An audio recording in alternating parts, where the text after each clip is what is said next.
Hello, everybody. Now, it says Susan in this, but I guess right now it would be appropriately more this and Susan. Welcome, welcome, welcome, welcome, welcome.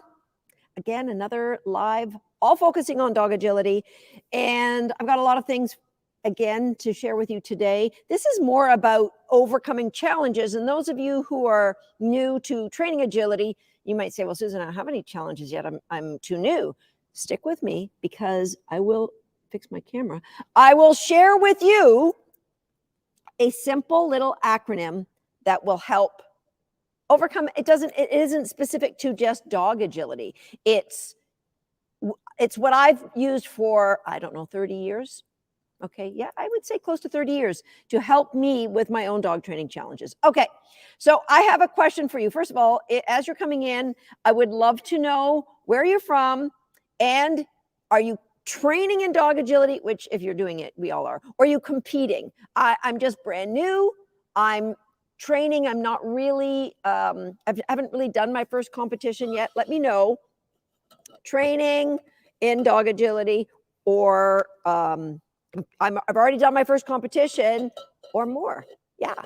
Let me know from Virginia. Yes. Competing and from New Hampshire, Nancy, welcome.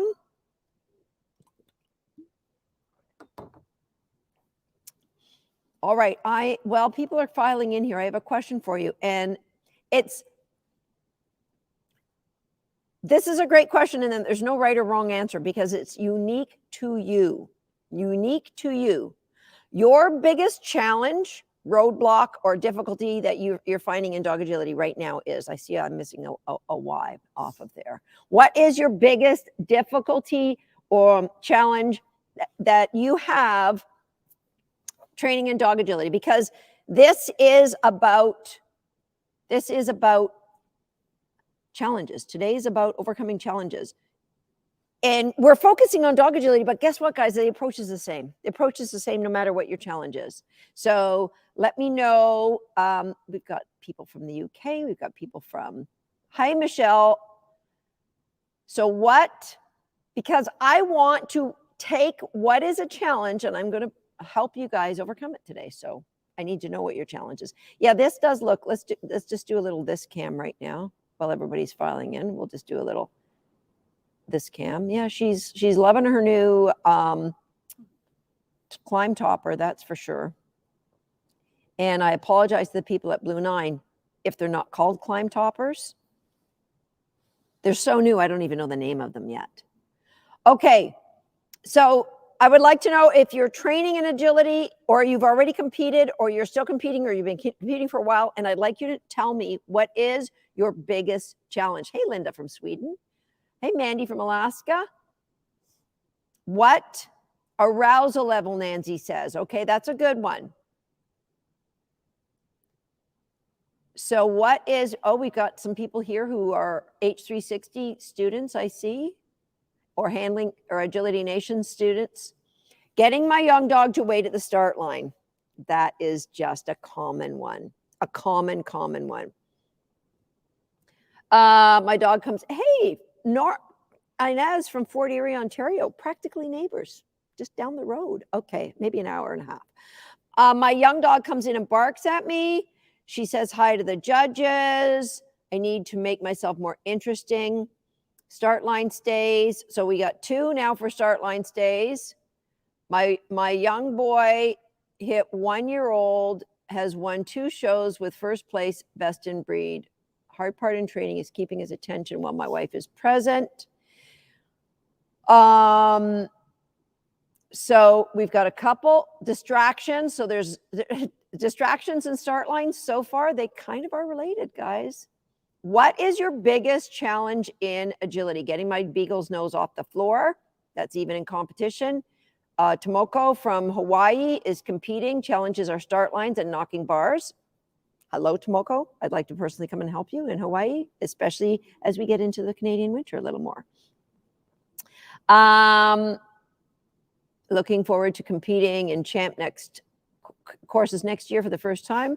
My dog will jump the contacts if I don't stay with her. Aha. So we've got several different challenges. And today, guys, what I'm going to do, keep writing in your challenges. And I'm just going to tell you about what's happening today. So I'm going to share with you how I encourage all my students to work through their challenges. You know, I have a lot of online students, but at the end of the day, I would like them not to be reliant on me. I would like them to be able to figure out how to solve their own challenges. So I'm going to share with you how that works, the simple little acronym that you can keep in your head. I'm going to share with you what it would look like to be one of my online students in our agility program. As you probably know, we have a big cyber event, and I know there's a lot of people with a cyber event on right now, but I'm going to share with you why you will want to at least take a look at what we've got, if for no other reason, just to go through the free training that we have there for you. Okay, remembering courses. Oh, there's a new one. So my start line, Michelle says, is losing its value slowly. So Dena from South Africa, it's my own confidence. That's a common one too. Better contact, says Belinda. Hello from Finland. Verva. Hello from Finland. Challenges with a very fast dog. They create their own challenges. And I've been competing in dog agility for more than 30 years. And I've competed with, well, I guess this would be my 10th dog. I haven't yet competed with her. Every single dog presents different challenges. And don't think that you guys are unique. You're all here saying, I have a challenge. That's okay.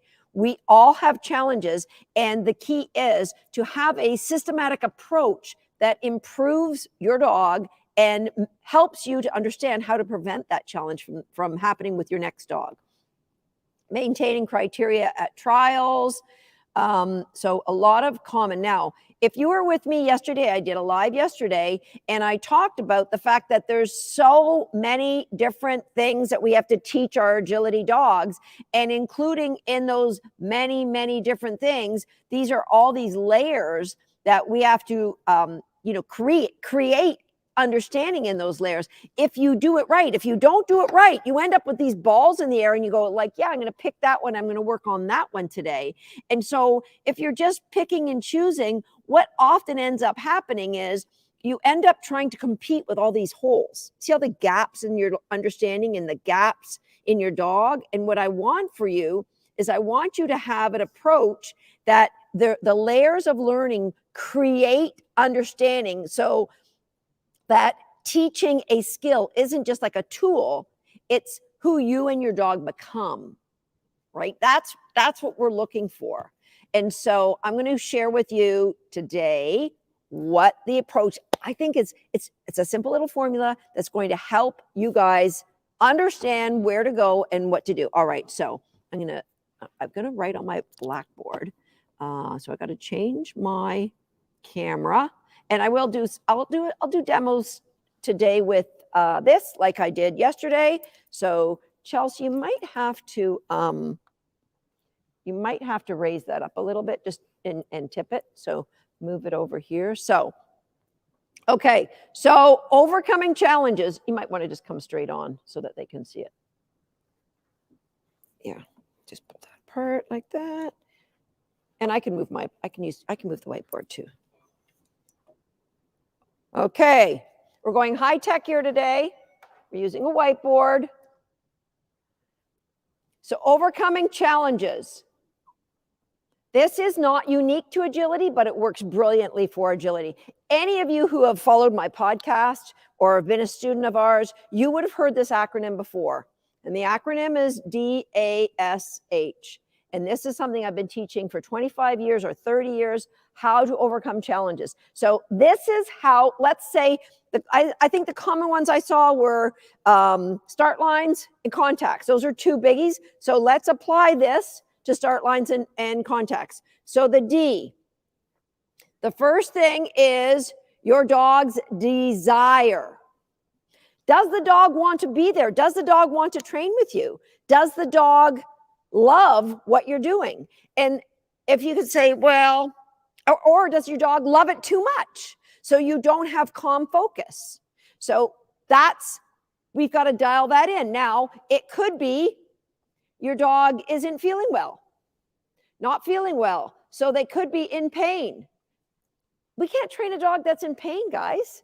My good friend, I like to call her my good friend. We've actually only met once, but she's a fellow Canadian, so I call her my good friend, Jean Donaldson. She has a great approach to dog training. I mean, she's brilliant.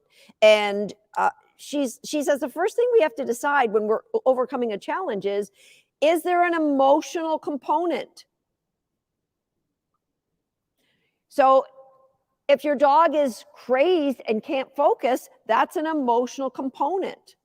If your dog is afraid, so they're overexcited or over-aroused and they can't focus. Now, I'm going to put an asterisk beside this one because a lot of times this isn't what it appears.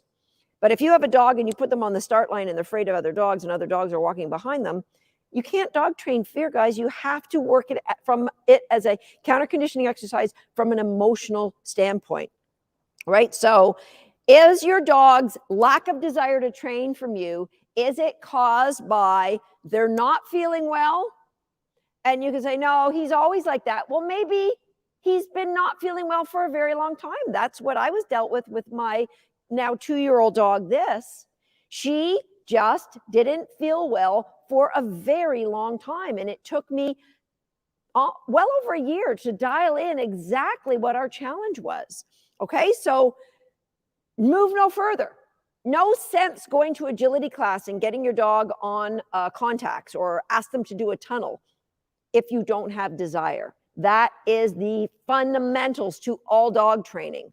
And the lack of desire could show up by your dog scratching or stress yawning, or they sniff, or you might get them to pay attention for a bit and then they leave. The lack of desire quite often in dog agility comes from we overwhelm the dogs.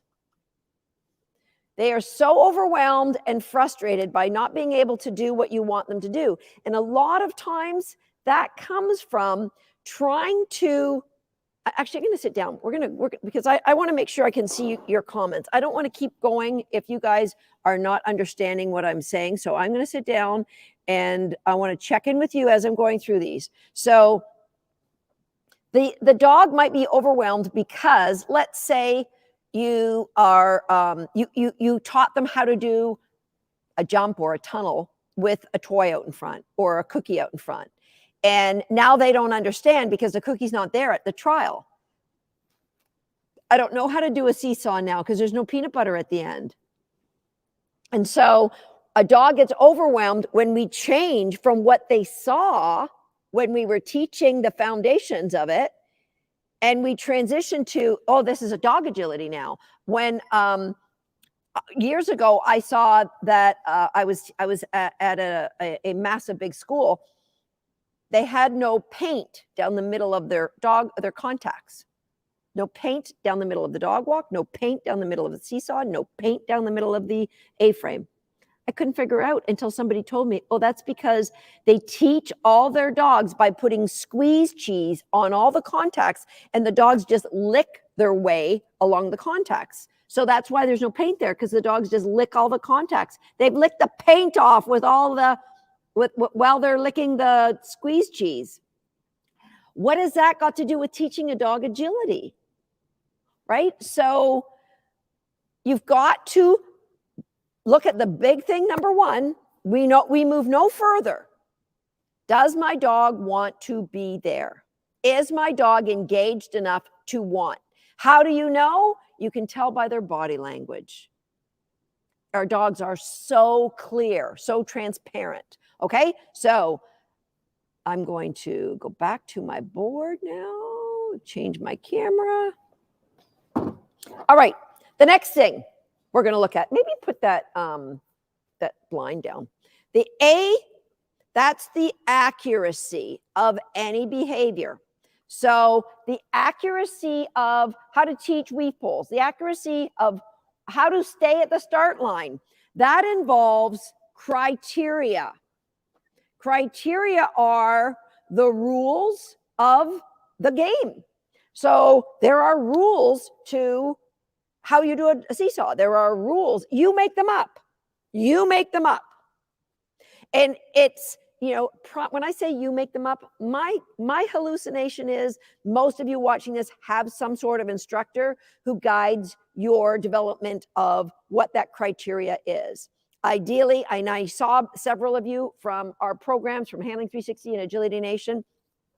So I'm going to put an asterisk beside this one. So how I ask my dog to do a skill when they are at home.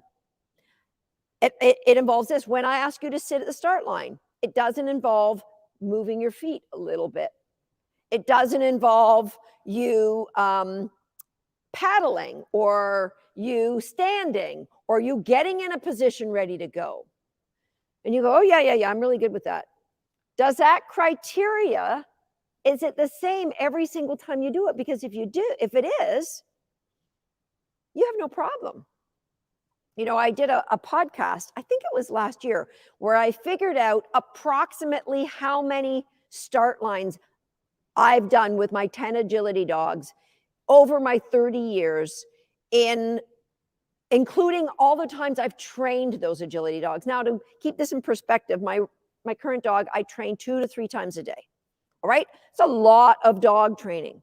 So I don't know. I think I guessed somewhere around 15,000 start lines that I've done with all my dogs. Guess how many my dogs have broke in competition or in practice? I could count it on one hand. All 10 dogs have broke their start line less than 5 times. I'm good at setting, establishing, and following through with criteria. So it doesn't matter if you're doing, those of you watching might do running contacts. What is your criteria? Now, if you go, oh, I just want my dog to like touch the yellow. That's vague. Vague criteria equals 0 criteria. Criteria has got to be what's in your mind. It doesn't matter. What does your dog think the criteria is? That's how they perform it when they're excited, when they're overwhelmed with all of the people there. That's your dog's understanding of your criteria. Okay. The next thing is the speed. Now, I didn't see anybody in the comments mention that you want your agility dog to be faster, but speed often comes by starting with desire and then training criteria in step-by-step forms or step-by-step approach. So let's say my dog's seesaw. My dog doesn't like the seesaw. Well, there's, I think, 12 different behaviors that come together for a seesaw. What part doesn't your dog like? Does your dog not like the landing? Does he not like the noise? Does he not like the tip? Does he not like, there's so many different things that have you broken this down? I remember when some of you may be like, when I first started agility, I was taught to get the dog on the seesaw and hold the seesaw so it didn't tip, and then give them a cookie when they got in the middle, and then slowly lower the seesaw and give them a cookie when they got to the end. So the dogs didn't make any decisions. Now, that is not at all any way, shape, and form look like what we do now. But how can the dog learn to be fast when they really don't understand how to perform the task, right? And the final thing, the H, is the habitat. And that is the environment. What is the environment like that you've trained the behavior? Have you kept the same criteria in every environment? So you may, oh yeah, I train at class, and we always put a little bit of a margarine lid with some cookies on it for the dog walk. But when you go to, so the criteria you think is your dog stopping, and your dog thinks the criteria is eat. And when there's no snacks available, just go, right? So is the criteria something the dog understands how to do it in all habitats? Trials outside, trials inside, trials on turf, trials on dirt. So I know that when I trained stop contacts, I used to teach my dogs to touch their nose to the ground. I had to teach them to put their nose in dirt because I trialed on dirt. All right. So that is a simple formula. I think for many of you, you probably already know where you went wrong. And so now you've got to decide, is it that you have not enough Not enough criteria. Oh, my dog. So let's say this. Sometimes you have too much criteria will lower the speed. Not enough criteria can lower the speed as well. Let me share an example. Too much criteria and the dog doesn't know how to do it. They're going to start thinking too much. I'm not sure. And they're starting to look at you. Agility dogs looking at you are going to go slower. All right. Now, let's say you see that blue thing out there? You guys would call that a tunnel, right? So what does tunnel mean? What is the criteria? What is your dog's understanding of what tunnel means? So, Susan, so think about it right now. Actually, write it in the comments. What does the word tunnel mean to your dog? Right now, write it in comments. I'm going to come and look.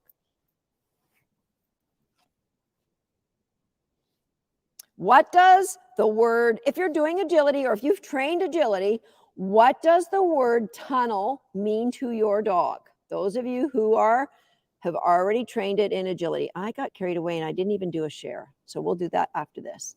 I just got so excited. Run.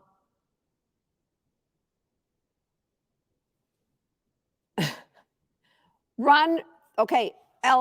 Estelle says the word tunnel means run through it fast. Sue Yen says run through. Tunnel, run through it. Go through a tunnel. Lisa says tunnel equals heaven. Run into the black hole. I think you guys, I can tell so far whoever's answered this, you don't really know what tunnel means to your dog. What does it, I know you think that's what it means to you. What does it mean to your dog? Tabitha says, I found it means take the tunnel as long as I'm facing it. Take the tunnel entry closest to me. Beth says speed is, yeah, that's a great thought, Beth, is when a dog's going fast, they're having fun. Target the tunnel and run through it. Right? So we're getting more. What does? So L says take the obvious end. And do what, guys? And do what? You're telling me what the beginning of your criteria is? Do you want your dog to take the tunnel and stop dead? Yeah, take the tunnel and then that's the end of agility. Take the tunnel in front of you. Some of you said that. Take the tunnel and then roll over and play dead. Take the tunnel and then go visit the judge. Take the tunnel and sit and wait for further information. Oh, run straight through. Take the tunnel and run straight. That's what it means? Does that mean for everybody? Take the tunnel and run straight? Oh, run through the exit and look at me. Here's one. Run through the exit and look at me. So we want our agility dogs to do a tunnel and look. Do a tunnel. Look. Oh, there's another tunnel. Do you think that will help a dog go faster or would it possibly slow a dog down? Take the tunnel and meet me at the other side. Okay, Sue Yan, can you outrun your dog? Because I can't. I can't. I got no hope. No hope. Run through it as quickly as possible and stay on the straight line unless a turn cue was going. Okay, so let's say that is the criteria. So Tabitha's getting more specific here. Take the tunnel and keep going with the next verbal. Take the tunnel and listen for me to cue the next obstacle. Okay, we're getting there now. But let's think about this. If you have a tunnel and there's a tunnel straight out, let's say there's two tunnels, and you say tunnel and the dog says, oh yeah, there's two of them. And then you say, when my dog's in the tunnel, I'm going to give you a turn cue. You might get a Fred Flintstone. And you're not going to get a dog that understands. That's slowing your dog down, potentially setting the dog up for injury. And the dog's going to do what somebody already pointed out. My dog's going to start looking at me because they don't know if I want them to go straight or to turn. That's where having more criteria creates more clarity. So I'll give you an example. I'm going to take this E now. And we'll do, okay, Little, you have to wake up. Can you wake up a little bit? This break. Get this. Okay, get it. So let's say this was a dog walk or a seesaw. So I want my dog to take the tunnel and come on back and do, she doesn't even have a cue for this, but okay. So some of you said, I say tunnel. Now I can't outrun my dog. So let's see. You're going to have to move that when she goes through. Ready? Set. Tunnel. So she understands, my dog understands the word tunnel means take the tunnel and run straight. And I'll give you another cue. Take that tunnel and run straight. But what if I'm behind and I don't want you to run straight? What if I'm behind and my dog can't hear the next cue? So then I could go, up it up. Yay, get it. Okay, so I could have another word that means don't run straight. Take the tunnel and turn, right? Or I could mean I'm really behind. I need you to turn away from me. Ready? Check. Take the tunnel and turn away from me. Or it could be, this is a new one we're just learning. I'll just move this out of the way. You ready? Set. Shh. Thisy. Ready? Set. Give me a touch here. Shh. Thisy. So I said it's a new one. We're just learning. Hop it and shoot. Yay. There we go. Do you see how much slower she was? Because it's a new one. She's not quite as sure with that one. Thank you, little. Hop it up. Okay. So that is something as simple as a tunnel. As simple as a tunnel. Do you see how you could slow your dogs down just by not having them? If you've got a short tunnel, if you're behind, you're asking your dog to fall on their shoulders and respond late. If you have a cue, that means take a tunnel and turn. Take a tunnel and go straight. Take a tunnel and turn away from me. When they enter the tunnel, they know exactly where the course will go next. Okay? So think about whatever your challenge is. My challenge is my start line. Okay? What is it? Do they have desire? Do they have desire to stay there? Do they have focus forward? There's just so many elements.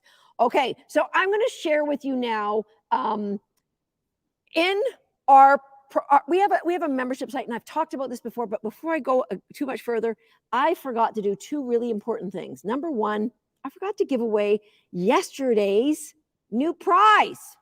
Okay, so thank you to the people at Blue 9. This is it's called a Restore Dog Bed. I've been calling it a climb topper forever. Most of Agility now will call it a climb topper. Guys, I will not go to another big event without a couple of these for me to have a little snooze on.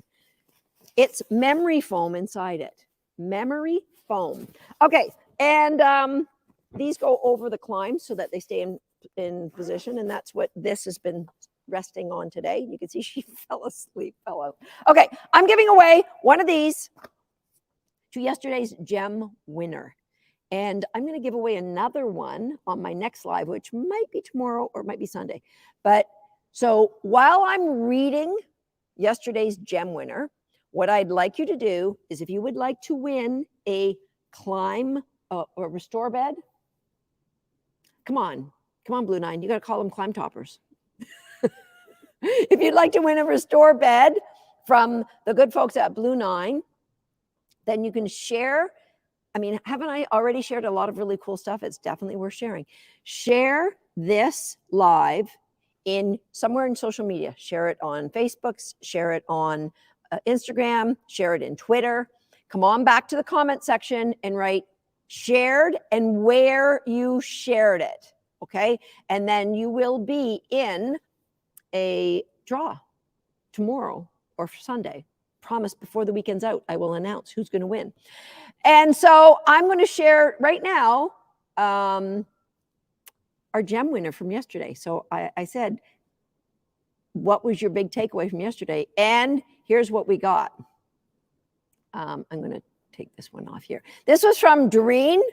And Doreen said, I don't know if this counts as a share, but or a gem, but my absolute favorite part of the video is Susan illustrating the concept of how important voice is to handling by demonstrating 5 cues with momentum. I just demonstrated 4 more with this. Wow, perfect visual of how the handler and dog work as a team to achieve the desired outcome. My second gem is a bit of a paraphrase. Hey, they thought we were crazy when we started to use sounds like a la. Hey, crazy like a fox. Handling is about teaching your dog what one word means, and it can only mean one thing. So when tunnel means several things, guys, you're asking the dog to slow down and consider what you really want from them, right? And that's just one of the ways that we potentially are going to be confusing your dog.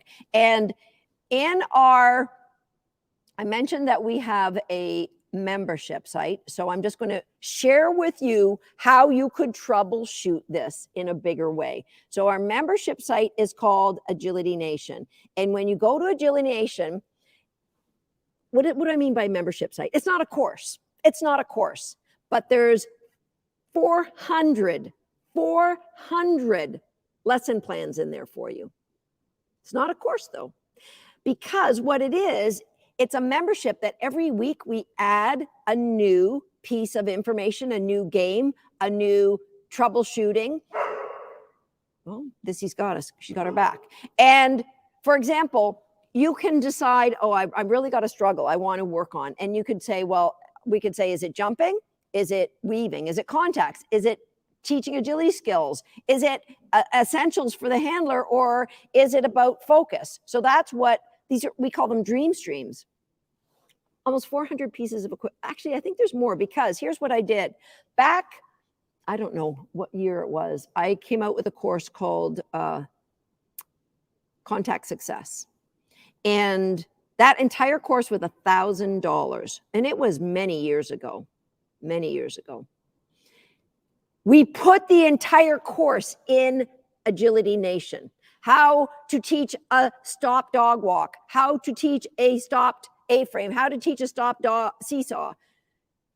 It's all in Agility Nation. So it's well over 400 lesson plans for you in there. Okay, so then you might go, well, what's the foundation? So I mentioned that there was Agility Training Foundation. Well, let's say you've got a puppy. Let's say you want to teach obstacles. So you name it, anything that's in agility. Tunnels, how I taught those tunnel turns. It's in Agility Nation. How you improve your dog's speed, how you would, it's all there. It's all in Agility Nation. And it's not just me teaching it either, guys. It's some of the best, most successful handlers in the world. You might have a focus about, I need distance work, or I need to teach body awareness. So fitness. Name a fitness professional in the sport, well, of any sport. So they probably have lessons in Agility Nation, because some of the best fitness competitors, or fitness minds of the world have contributed to Agility Nation, right? Because I love doing fitness with my dogs, but I love learning from other people. The same with jump training. I love learning from other people. All right, so you might say jump training. Do you have to put in some essentials? Do you have to teach turns? So those are the things that are in Agility Nation. Growing. So some of you, I want to start training my dog how to weave. So how I taught 2x2s with swagger and momentum, that's in it. And actually with tater salad too. I did a couple of new things with tater salad. Or my dog weaves, but they can't stay, they lose their brain when they're under distraction. So how to deal with distractions? Those are the sorts of things. Am I making sense, or am I creating more confusion? It's not a course, but there's lesson plans for you within Agility Nation. Okay, so it's all there. Whether you want to teach a start line, I actually wrote a book on how to troubleshoot your start stays. The book is in Agility Nation. Yeah. Okay. So that is this was how to troubleshoot. But now that you know, oh, I need more criteria. Well, how do you get that criteria? You need a really good lesson plan. 400 lesson plans are in there for you. All right. whatever it is that you're troubled with, start lines, weave pulls, seesaws. So there was a fellow, and as a side note, so there's a fellow who is in Agility Nation and Handling 360. He won a silver medal at the World Championships, and he started his new dog, and he sent us a little SOS. He said, my young dog just made it onto the he's from France, to the French world team, but my Seesaws is a mess. I mean, I went to all these competitions trying to push for speed, and now she won't stop, and she just sails off and sails off and sails off or bails off. And can you help me? I said, yeah, I'll help you if you document it and share it all in Agility Nation. So troubleshooting how we came from a dog bailing off to a dog stopping, it's all in Agility Nation. You know, it's been around, I believe, for 8 years, and we put 4 pieces of dog training or agility content, or can't think of what to train today, or you want to set up a little sequence in your backyard, we've got a whole section called Backyard, which is just little sequences for you to set up in your backyard. Right? So all of that, that's what Agility Nation looks like. There's some footwork drills for humans to get faster. There's a lot of ways for dogs to get faster. Okay, so I'm just looking through some of your questions. Sue Yan asked, when should we start competing? Start competing when, for me, it's when my dog tells me. So this, as I mentioned, is 2 years old. So yeah, she's 2 years and 3 months. She's never been in a competition because she's not confident yet. And I've had a dog that was getting ready to try out for the world team at her age. I think every dog before her was competing at 18 months. The dogs tell you, we set our goals, we set our training plans, our dogs set our pace. And it goes terribly wrong when we don't respect our dogs and allow them to set the pace. We just keep moving them on. So our dog's confidence will tell us when we're time to now, I'm not saying if your dog understands all the equipment and the biggest thing is your handling. So if you're new to this, oh my gosh, you really need to start with Handling 360, because that creates clarity so that you both have confidence going in the ring. We have people who are brand new to agility that start with Handling 360.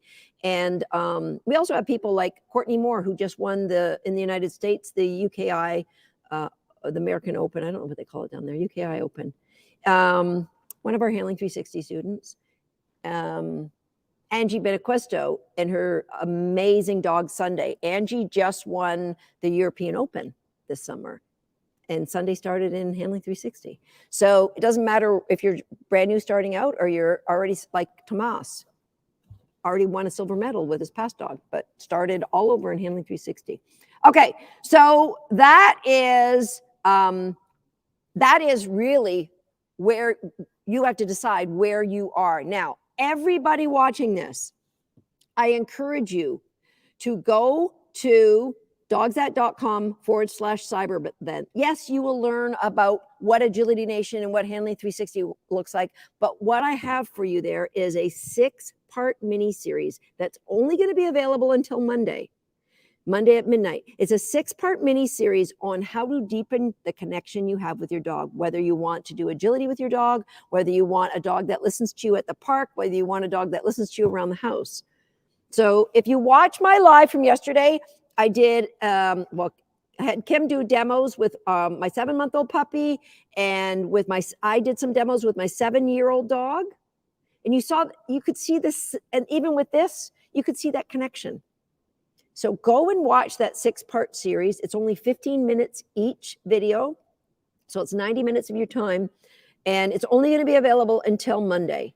So watch that. And there's actually some lesson plans in there as well for you to start deepening your connection with your dog. Okay, I'm going to go and see if there's any questions for you here. Do you have questions for me, Chelsea? Sue Yan asked, how do I motivate my demotivated dog? The courses were too hard.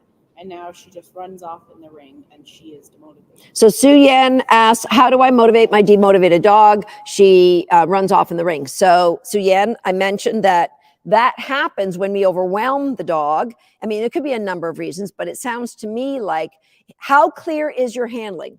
let me show, I'm going to do a demo with Chelsea. I'm going to do a demo with Chelsea on, you're going on camera, Chelsea, sorry, I forgot to tell you. I'm going to do a demo of some of the mistakes a novice handler makes. All right, so we're going to put this up. I'm going to change the camera. All right, so this is what we're going to do. So you can drop, you're going to be my dog and you're going to run this course. So you can drop the bar. You can drop the bar. And instead of going through the tunnels, I'm not going to make Chelsea go through the tunnel, but I'm going to ask you to touch the beginning and the end of each tunnel. Okay. All right. So we're going to drop the bar in the beginning and the end of each tunnel. So you're going to start at that tunnel. That's my start line. Okay. So this is a mistake. I'm going to handle Chelsea well first. Chelsea is a horse person. She's actually a canine massage therapist, but she doesn't know about dog agility. This is her first time ever out in dog agility. All right. So you're going to touch the beginning and the end. So I'm not even going to use words because she doesn't know words. Okay. So I'm just going to handle. So you're going to touch.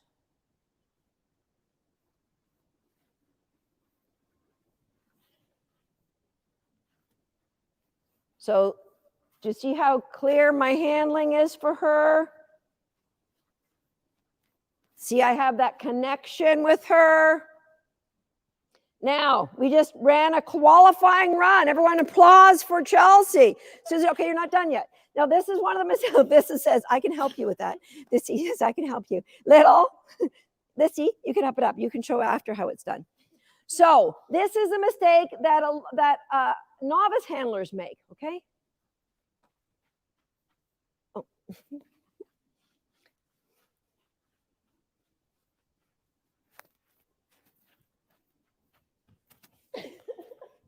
So novice handlers run into their dog, or they go behind their dog and the dog goes, what? Where did you go? I'm not sure what you want. So that's a big mistake that maybe Thissy, can you just put those jumps? Oh, put them up and we'll do the same thing with Thissy. Put them, they don't have to be super high. All right, I'll show you that with this, what that would look like with her. If I can remember the course I just ran, break. Get a sing. See if you can do it as well as Chelsea did. Can you do it as well as Chelsea did? Yay!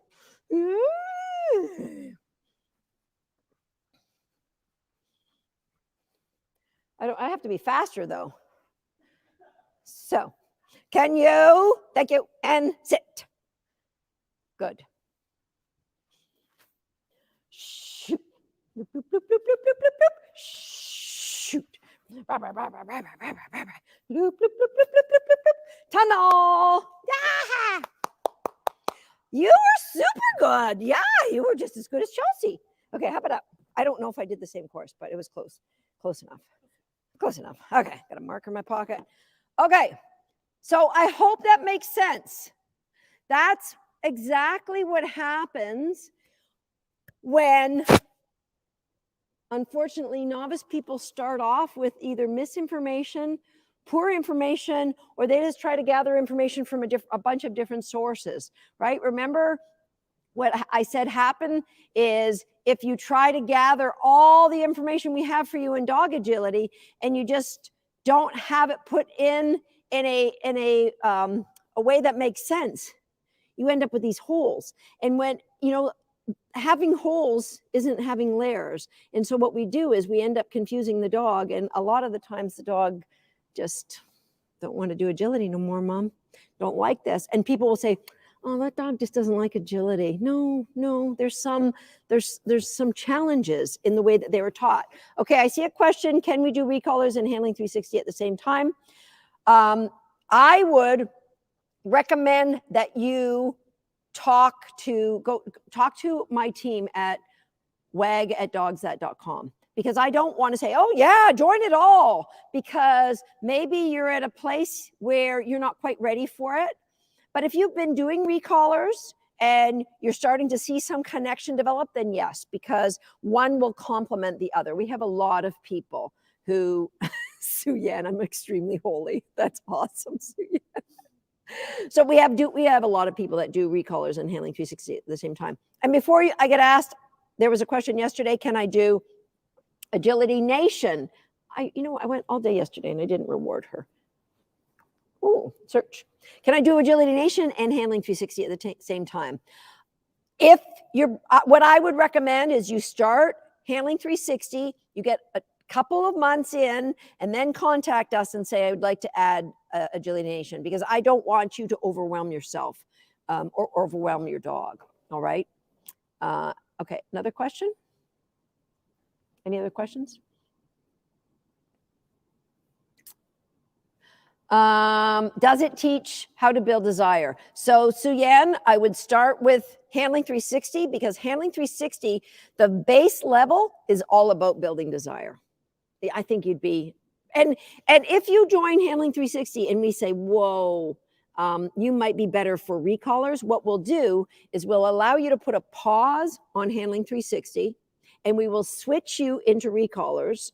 And then when you're finished recallers, you can come back in and pick it up. And you won't have to pay for recallers at that time. If we've decided you might be overwhelmed, and then you would just pay for recallers to join. I might not be getting that backwards, but that's, if you join handling 360 Suyen, and if we say, yeah, you might be better served doing recallers, then we'll just put you back there. Okay. Any other questions? So I hope my point for today was to help you understand we might be causing more confusion in the dog. That there's just so many things that we need to teach our dogs, and it's so much clearer when you break things down. DASH.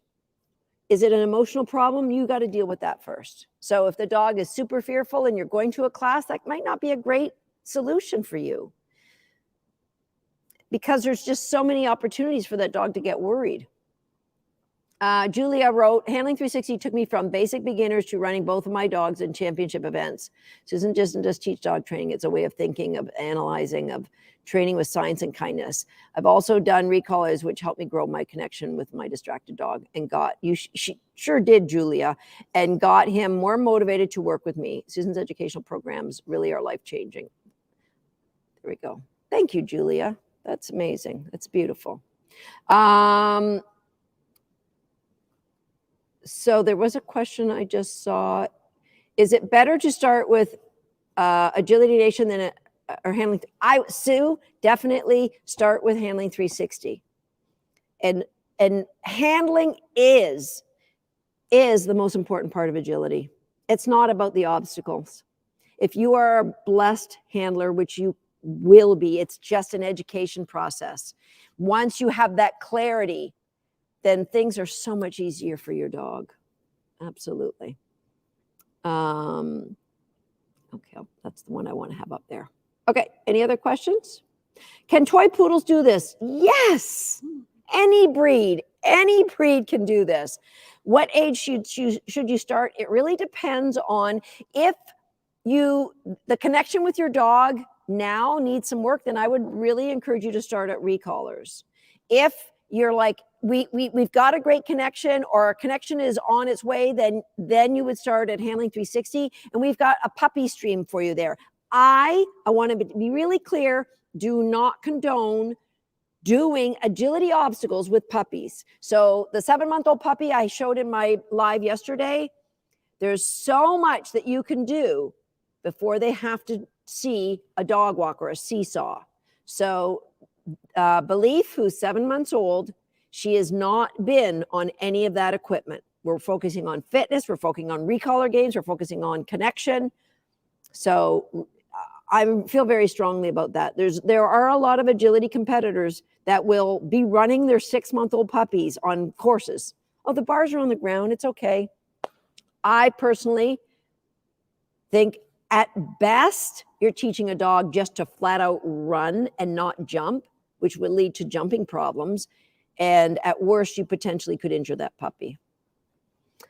Assuming this will also help in the confirmation as well. That troubleshooting formula, absolutely, Rose.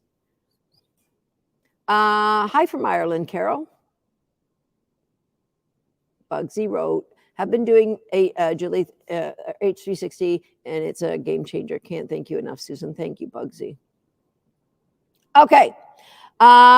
Tori, that if you're halfway through recallers, then you absolutely would be perfect. You carry on with recallers and start adding in your handling 360. You'll see some overlap in the beginning, which you will breeze through. Not in the games, but in the philosophy, because in the philosophy at the beginning of both, whether it's to create an amazing family pet or have an amazing agility dog, is about the connection that you share. Super, super important. And if you have a dog who's over the top, overexcited, then we need to help them focus and to be able to work when they're excited about something. So that's like, there's people who have problems at either end of that.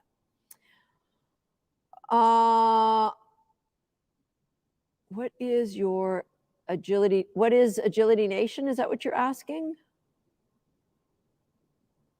I'm not sure, Inez. Give me more information on what you're asking, Inez.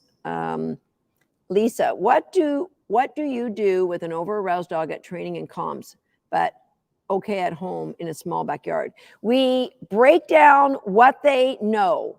So if you have an over-aroused dog, and there's several reasons why they might be. If they're too excited, then they just can't wait to do the work. All those toys, oh my gosh, I'm so excited. My dog Buzzy, and I would say Swagger was like that as well, that they just get super excited. Then we have games in Agility Nation and in Handling 360 that teach your dog how to listen when they're excited. And we start with little things, and then we go to more complex things, like how to do how to do a tunnel and turn, even though there's another tunnel straight ahead and I'm miles behind you, because some of us aren't going to be up where our dogs need us to be, right? I'm just not a fast runner, and I'm sure some of you feel the same. Okay, any other questions? Okay, then I am going to sign off. Oh, before I go, I'm going to give away that toy that I was just playing with. Can you bring me that? Bring me this over here. Not that. Bring me that thing. It's up on your bed. This, up. I could have got up and got it myself. Bring me. Yeah, that's what I'm looking for. Okay, I'm going to give away 2 of these. It's a tug toy for my Merles. I just love these toys. It's a bungee. I'm going to give away 2 of these. Go to my page. You'll see a post that says gems. Did you learn something that was pivotal for you today? Did you learn something that you went, oh, that makes sense? Did you learn something that was like, oh, I get it now? Go to my agility, Susan Garrett Dog Agility. It's my Facebook page, and share there the gem that you learned today. And the next live I do, I'm going to give away 2 toys, and I'm going to announce the winner of the Blue 9 Restore Bed. Let's call them toppers. Thank you, Jeffrey. Good to see you here. Okay. Do agility tunnels need sandbags? I believe they do. And they need a way to be anchored to the ground, and you can get things that you can stake them to the ground. Oh, Inez's question here. So Inez asked, what if you are Recolor alumni? Would Handling 360 be loaded it on? Pardon me? Loading it on, like be too much. We're in our 2nd year. Yeah, no, Inez. Again, if you're unsure, then you can contact us, but I think you'll be fine. And here's the cool thing, guys. You can join Handling 360 and try it out. We have a guarantee that any of our programs, you can contact us for a full refund if you decide this isn't for you. So Agility Nation, Handling 360, full refund. Join it. And if you say, I'm probably not in the right program, you don't even have to tell us why. Because I'm very protective of my students and the community that we have built in there. And so I don't want people in there that are just in there because they paid for it. I want people in there that really are keen to learn and become part of the community. And when I say part of the community, I'm not saying like you have to write comments or anything. Just keep doing the dog training. Jerry, contact the team at wag@dogsthat.com, okay? Because I recognize that it's Thanksgiving for some of you. You may be out of town. Write that address down, wag@dogsthat.com. Contact the team, and we will let you know. Beth, always good to see you there, my friend. And I'll see you guys next time. Check out the page. Go and dogsthat.com/cyber. Go through the 6-part Connected Dog series and click on the video to learn more about the program that might be right for you. I've got a little tutorial that will help you decide what program is right for you and your dog. I'll see you.